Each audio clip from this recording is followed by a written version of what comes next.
नमस्कार डियर एमआरियंस। तो जैसे कि आप सब लोगों को पता है कि हमने एमआर चैनल पे स्टार्ट कर दी है पीवाईक्यूज सीरीज, जिसमें आपको भर भर के पीवाईक्यूज मिलेंगे, वो भी हर चैप्टर के, हर टॉपिक के, और वो भी हर सब्जेक्ट्स के। तो फिर मैं हूँ राधिका सिंह, आपकी केमिस्ट्री की टीचर।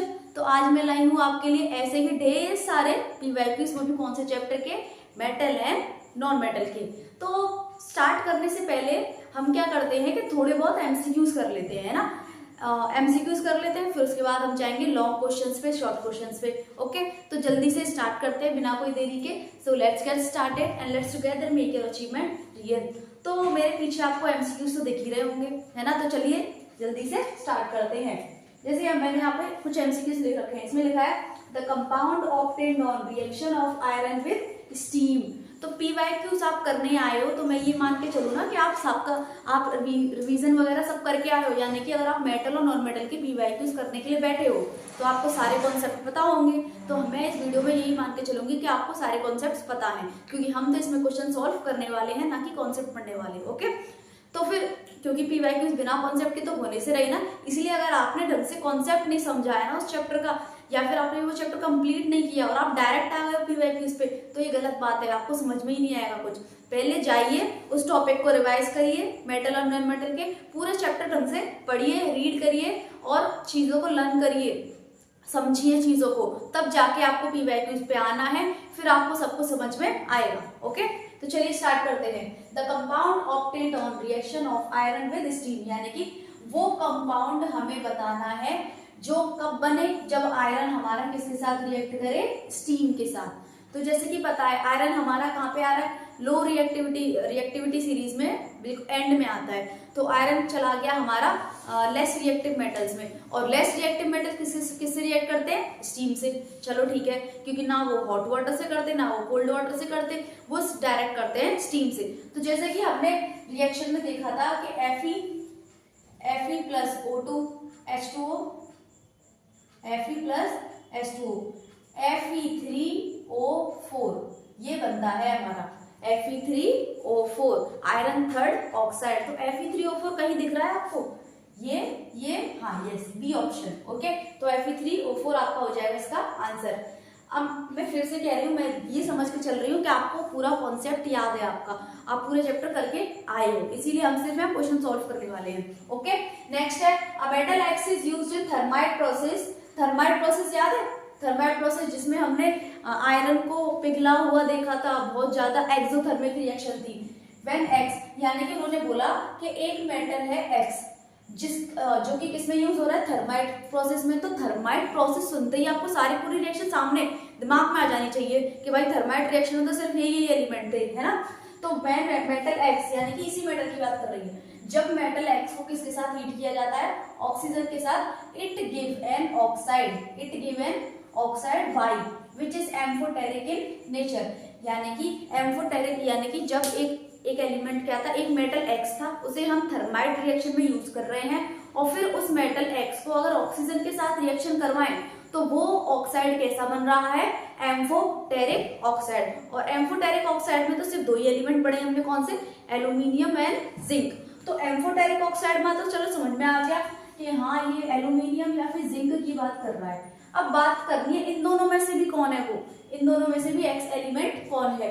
तो जिंक तो हो नहीं सकता, क्यों, क्योंकि जिंक को हम यूज नहीं करते कहाँ पर, थर्माइट रिएक्शन प्रोसेस में तो जिंक को यूज करते ही नहीं है। तो किसको यूज करते हैं, एल्यूमिनियम। यस, तो एल्यूमिनियम यहाँ पर क्या हो जाएगा, एक्स, यानी कि एक्स किसको, एल्यूमिनियम को थर्माइट प्रोसेस में यूज कर रहे हैं, और फिर एल्यूमिनियम को क्या कर रहे हैं, हीट कर रहे हैं किसके साथ, ऑक्सीजन के साथ। यानी कि एल्यूमिनियम जब ऑक्सीजन के साथ हीट करेगा तो क्या बनेगा, Al2O3, यानी कि एम्फोटेरिक ऑक्साइड।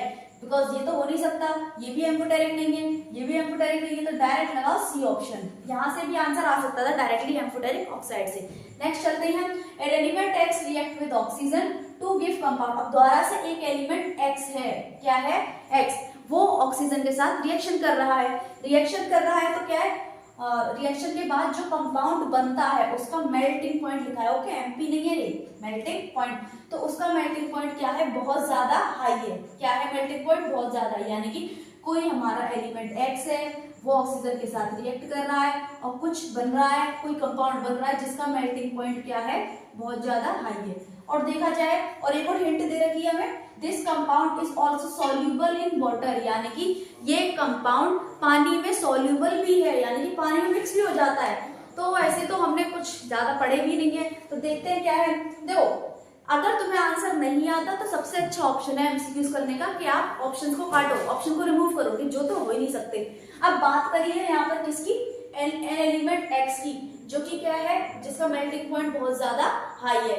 तो देखिए कार्बन और सिलिकॉन, कार्बन और सिलिकॉन यहाँ पर क्या है, दो नॉन मेटल्स हैं। क्या है, नॉन मेटल। तो कार्बन अगर ऑक्सीजन के साथ रिएक्शन करेगा भी तो क्या बनाएगा, CO2 बनाएगा या फिर CO बनाएगा। तो क्या CO2 और CO का मेल्टिंग पॉइंट बहुत ज्यादा हाई होता है, नहीं ना। तो यानी कि ये दोनों तो वैसे ही कैंसिल हो गए, इक्वेशन से वैसे ही बाहर हो गए। अब लड़ाई इन दोनों की है। अब हमने सीखा है कि आयरन ऑक्साइड जो होता है, अगर आयरन ऑक्सीजन के साथ रिएक्शन करता है, अगर हम मान लें कि एक्स एलिमेंट क्या है, आयरन है, आयरन अगर ऑक्सीजन के साथ रिएक्ट करेगा तो Fe3O4 बनेगा। हमने अभी ऊपर वाले क्वेश्चन में किया, ठीक है। तो इसका मतलब ये है, एक मिनट, हाँ, इसका मतलब आयरन Fe2O3 बनेगा जब आयरन ऑक्सीजन के साथ रिएक्शन देगा, तो Fe2O3 बनेगा।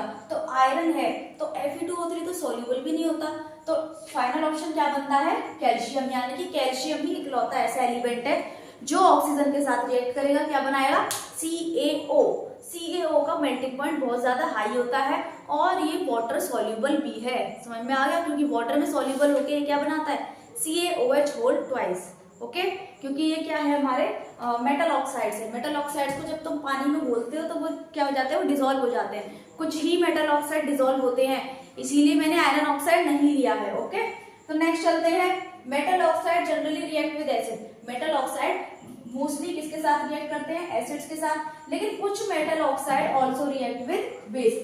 कुछ मेटल ऑक्साइड ऐसे होते हैं जो बेस के साथ भी रिएक्शन कर लेते हैं। ऐसे मेटल ऑक्साइड्स को क्या कहा जाता है, यानी कि इनडायरेक्टली आपसे ये पूछा जा रहा है कि वो मेटल ऑक्साइड्स बताइए जो एसिड से भी रिएक्ट कर जाएं और जो बेस से भी रिएक्ट कर जाएं। तो एसिड बेस से रिएक्ट कर रहे हैं, तो ऐसे मेटल ऑक्साइड कौन से थे, याद करो याद करो याद करो। एसिड बेस से रिएक्ट करने वाले एम्फोटेरिक ऑक्साइड कौन से थे, हमारे एम्फोटेरिक ऑक्साइड। तो अब एम्फोटेरिक ऑक्साइड जैसे कि मैंने आपको बताया, इसमें तो सिर्फ दो ही आ सकते हैं, एल्यूमिनियम ऑक्साइड और जिंक ऑक्साइड। तो फिर अब देख लेते हैं कि यहाँ पर है या फिर नहीं है।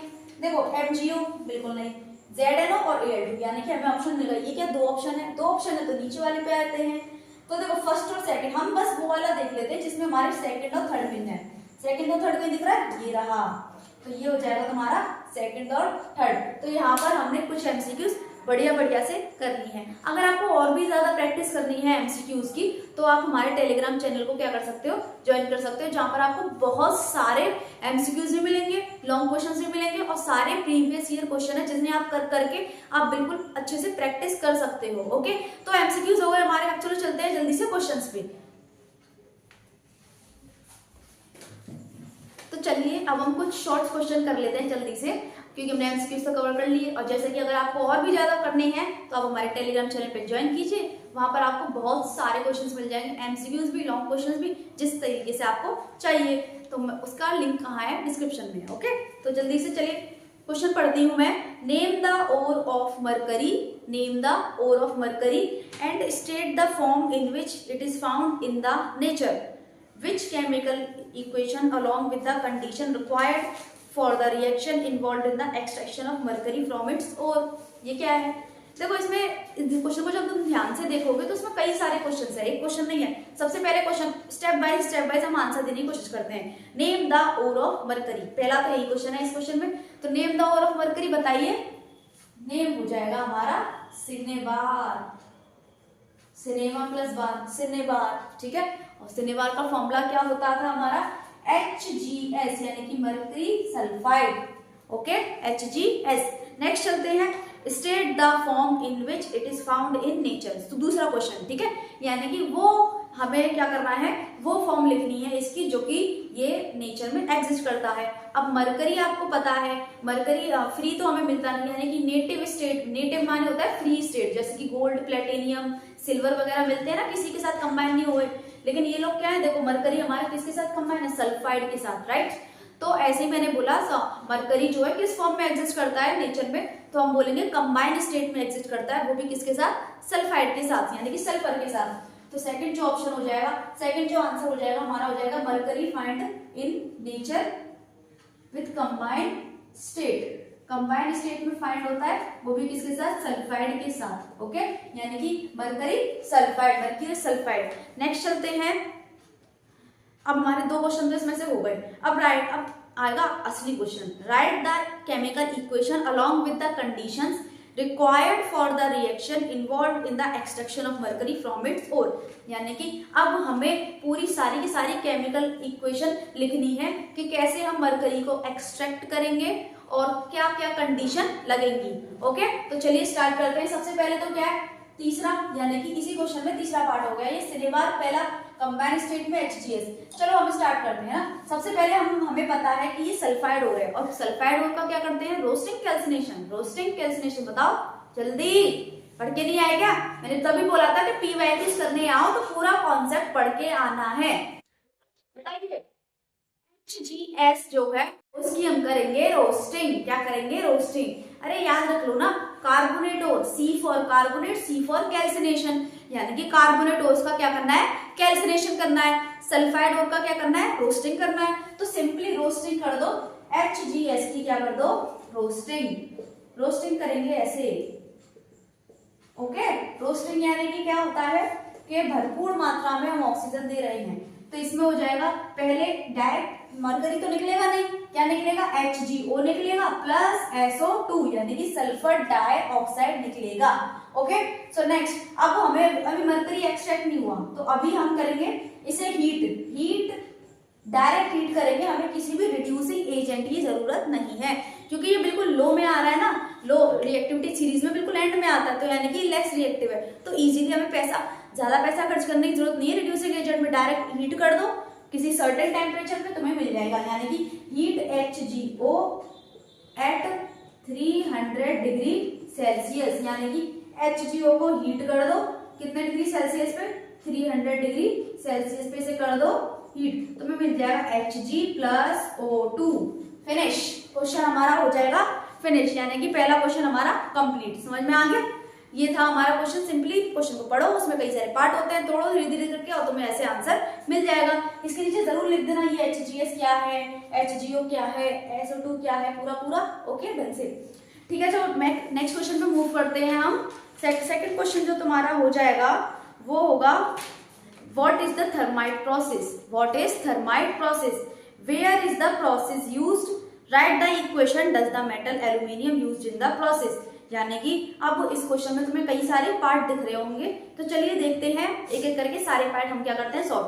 What is thermite process, thermite process क्या था, क्या था बताइए, थर्माइट प्रोसेस बताइए जल्दी। हम क्या करते थे, फेरिक ऑक्साइड को रिड्यूस कर दो किससे, एल्यूमिनियम से, टू गेट मोल्टन आयरन, यानी कि the process in which aluminium is used to reduce iron oxide to get molten iron.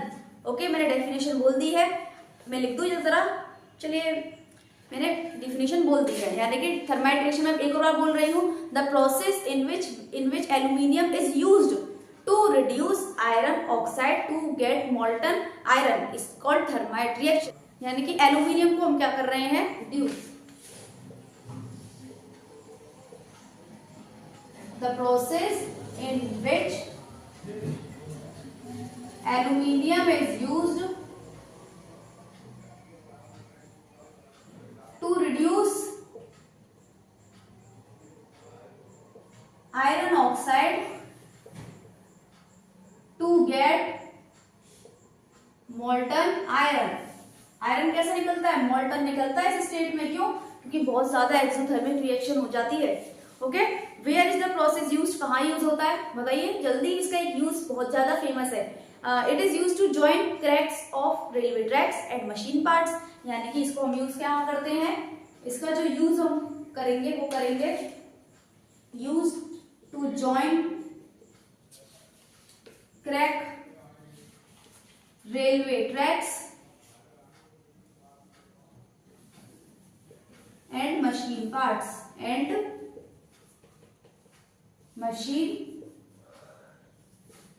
Parts. Okay, तो ये भी हो गया। Write the equation. अब इक्वेशन भी लिख देते हैं हम जल्दी से। इक्वेशन हो जाएगी हमारी एल्यूमिनियम, सबसे पहले लिखेंगे आयरन ऑक्साइड Fe2O3 एल्यूमिनियम, और हो जाएगा Fe प्लस Al2O3, यानी कि ये मिलेगा मोल्टन। क्या मिलेगा?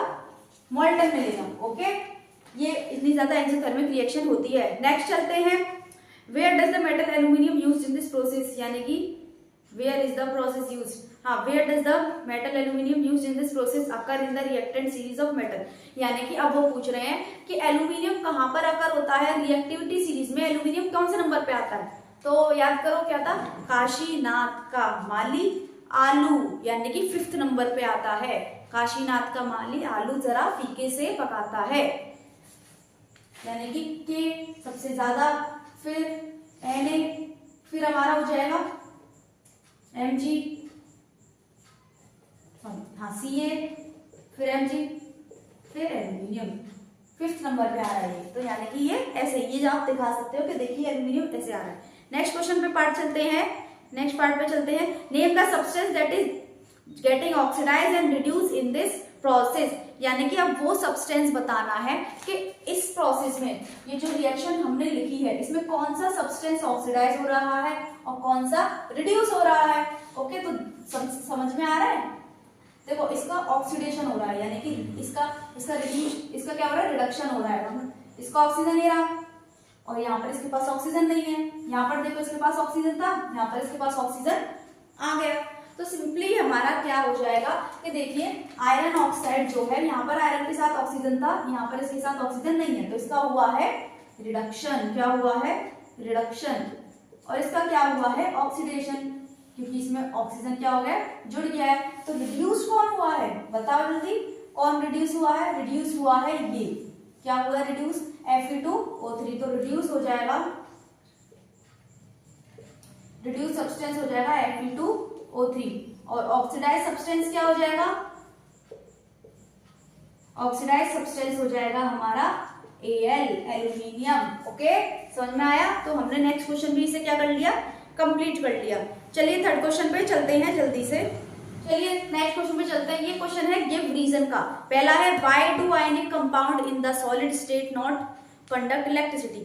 आयनिक कंपाउंड पहली बात क्या होते हैं, जो मेटल और नॉन मेटल से मिलकर बने होते हैं। तो ये सॉलिड स्टेट में क्यों नहीं इलेक्ट्रिसिटी कंडक्ट करते। जैसे अगर तुम एक NaCl लो, NaCl है तुम्हारा सॉलिड स्टेट में, तो NaCl को लोगे डायरेक्ट, क्या जो तार होते हैं उनको क्या तुम डायरेक्ट नमक के डिब्बे में डाल देते हो? नहीं ना, क्यों? क्योंकि इलेक्ट्रिसिटी कंडक्ट होगी नहीं। लेकिन जैसे ही तुम उसको पानी में घोल दो, यानी कि उसको एक इलेक्ट्रोलाइट की तरह यूज करो, फिर उसमें तार वगैरह कैथोड व एनोड लगा के कर दो, तो तुम्हें फटाफट इलेक्ट्रिसिटी क्या हो जाती है, कंडक्ट हो जाती है, यानी कि इलेक्ट्रिसिटी क्या हो जाती है, कंडक्ट हो जाती है। तो वही पूछ रहे हैं कि सॉलिड में क्यों नहीं हो रही है लेकिन लिक्विड में क्यों हो रही है। ओके, तो why do ionic compound in the solid not conduct electricity, क्यों नहीं करते? क्योंकि उनके पास नहीं होते फ्री आयंस। सॉलिड में क्या होता है, आयंस जो होते हैं टाइटली पैक होते हैं, एक दूसरे का उनके बीच में अट्रैक्शन बहुत ज्यादा होता है, जिसकी वजह से आयंस जो है फ्री नहीं हो पाते। लेकिन जैसे ही हम लिक्विड में डालते हैं, यानी कि उन्हें डिसॉल्व करते हैं, तो आयंस क्या हो जाते हैं, फ्री हो जाते हैं। उनके बीच का जो अट्रैक्शन, जो बॉन्ड होता है, वो क्या हो जाता है, टूट जाता है। एक तरीके से जो फोर्स ऑफ अट्रैक्शन होता है वो वीक हो जाता है, जिसकी वजह से आयंस क्या होते हैं, फ्री हो जाते हैं। तो हमारी इलेक्ट्रिसिटी कंडक्ट हो जाती है। तो तुम इस आंसर को कैसे लिख सकते हो? इस आंसर को लिख सकते हो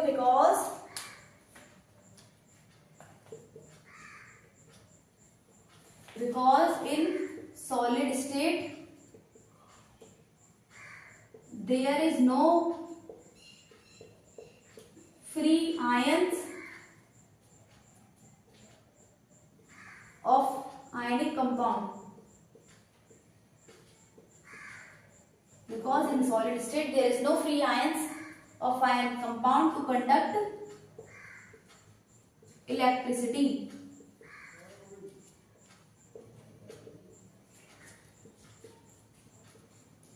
The force of attraction,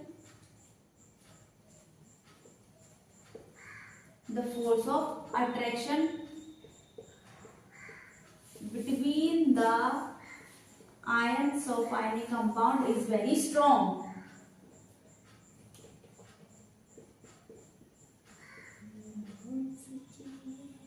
is very strong. Next चलते हैं, बिकॉज इन सॉलिड स्टेट में कोई भी फ्री आयंस नहीं होते आयनिक कंपाउंड की, to conduct electricity as the force of attraction between the ions of ionic compound is very strong, यानी force of attraction बहुत ज्यादा स्ट्रॉन्ग होने की वजह से वो इलेक्ट्रिसिटी कंडक्ट नहीं करते हैं। तो नेक्स्ट क्वेश्चन है हमारा, we cannot use carbon to obtain sodium from sodium oxide, why? State the reaction taking place at cathode anode during electrolyte reduction of NaCl। सबसे पहले इसमें दो क्वेश्चन है, तो एक क्वेश्चन पहले कर लेते हैं।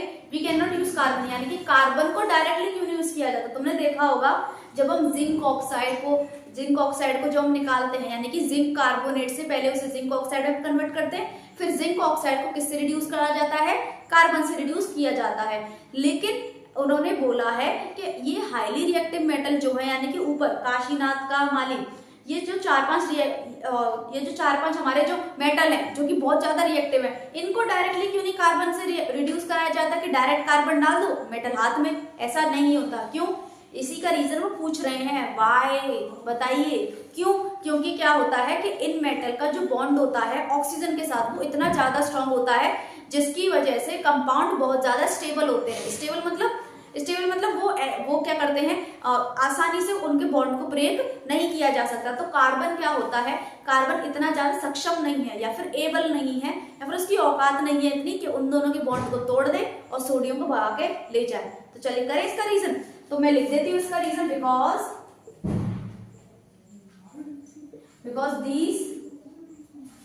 Because the highly reactive metals, या फिर हम लिख सकते हैं डायरेक्ट सोडियम, बिकॉज सोडियम, क्योंकि सोडियम का पूछा है, because sodium has strong affinity towards oxygen than carbon, because sodium has strong affinity towards oxygen than carbon, due to which sodium oxide is very stable compound, and carbon is not able to break the bond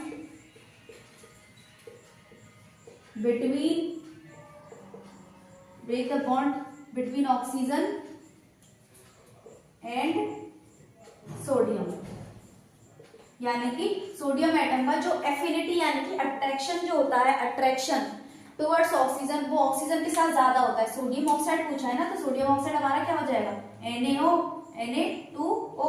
तो यानी कि इन दोनों का bond और sodium का जो attraction है वो ऑक्सीजन के साथ क्या है, ज्यादा है देन कार्बन। इसीलिए अगर कार्बन आ भी गया तो कोई भी रिएक्शन नहीं होने वाली। क्यों? क्योंकि अगर हमारी ऐसे होता, मान लीजिए ऐसे होता कि Na अकेला हो रह जाता और CO ऐसे होता, तो ऐसा कभी पॉसिबल ही नहीं हो सकता। क्यों?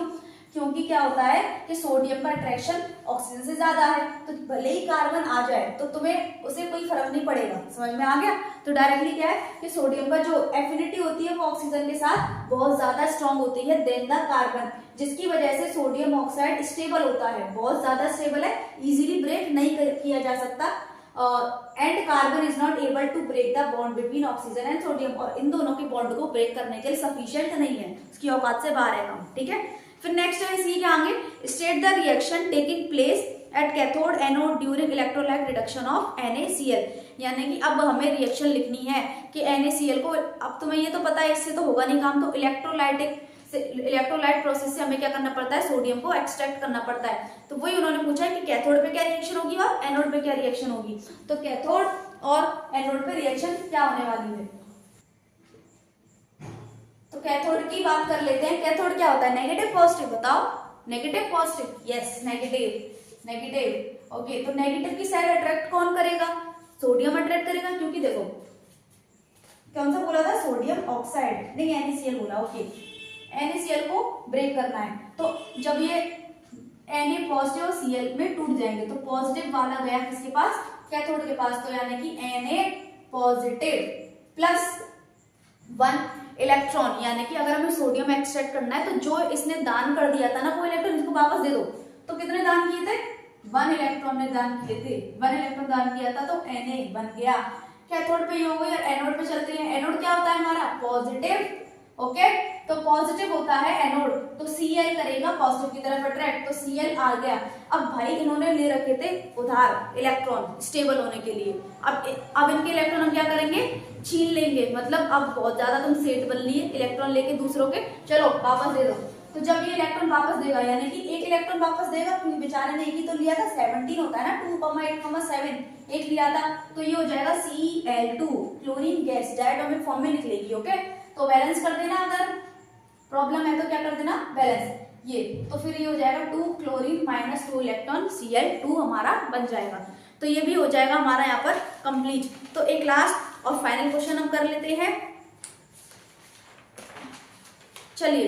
Copper react with a moist air A in the air and slowly losses it's shiny brown surface, it's turn identify A and the substance of green coating formed on the surface of copper, okay. तो उन्होंने बोला है copper moist air के साथ react कर जाता है, हमें पता है कोरोजन होता है, तो ए कौन से गैस के साथ रिएक्ट करता है, moist gas A in the air and slowly loses it's shiny brown surface, यानी कि जब ये ए गैस के साथ रिएक्ट करता है तो धीरे धीरे अपनी शाइनिंग लूज करते जाता है, तो it turns gases identify A, तो यानी कि इट टर्न्स ग्रीन, यानी कि जब ये शाइन लूज कर देता है तो कैसा हो जाता है, ग्रीन कलर का।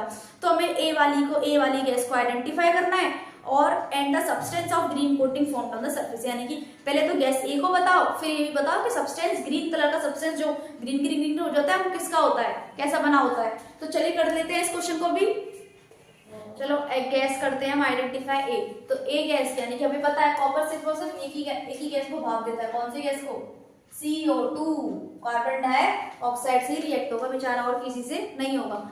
नेक्स्ट करते हैं, ग्रीन कलर की कोटिंग क्या होगी, तो ग्रीन कलर की कोटिंग होने वाली है Cu3.CuOH होल ट्वाइस, यानी कि copper carbonate dot copper hydroxide, okay. तो पहला पार्ट कंप्लीट। बी पे चलते हैं कि भाई कॉपर को कैसे एक्सट्रैक्ट किया जाए, कॉपर कैसे एक्सट्रैक्ट होगा, उसके सल्फेट ओर से। तो जैसे कि हमें पता है सल्फेट ओर को क्या करते हैं, रोस्टिंग करते हैं। सल्फेट ओर की क्या कर दीजिए आप, रोस्टिंग, यानी कि ऐसे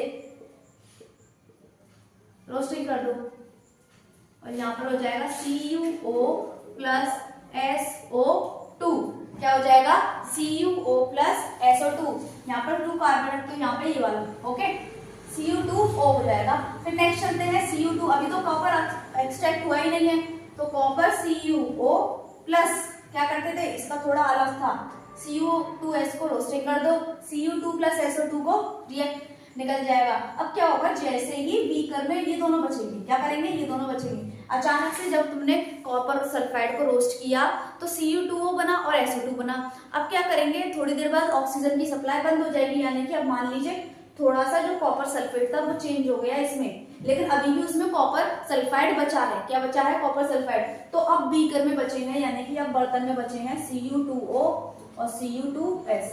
अब भाई इनको ही सब कुछ करना है, तो Cu2O लिया, Cu2S लिया और बन गया कॉपर प्लस SO2। क्या बन गया, कॉपर प्लस SO2, यानी कि इन दोनों ने आपस में रिएक्शन कर ली यहाँ पर और तुम्हें मिल जाएगा कॉपर, ओके। क्या मिल जाएगा, कॉपर।